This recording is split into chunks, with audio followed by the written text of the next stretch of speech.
Assalamu alaikum. Alhamdulillah, I got this product after 4 long months. However, I am using this Apple product for the first time in my life, and you know how excited I am. I ordered it from Earbringer in November 2020 and got it on February 18, 2021. This is my second time buying from Earbringer. The first time I ordered a Samsung tab, which video is on this channel. You can see that video.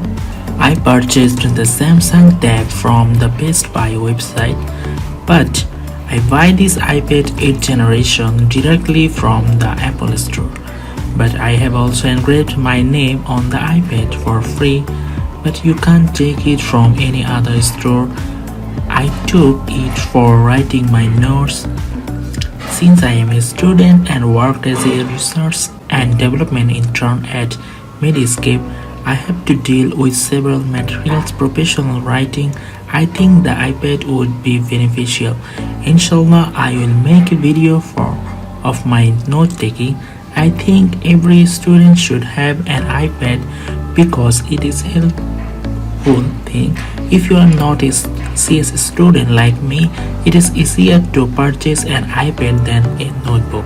But not without saying one thing, the ink of the iPad pencil also runs out. The thing is crazy but real. The pencil tips have to be replaced every 6 months. Okay, I hope you like the video. If you have any concern, please feel free to ask.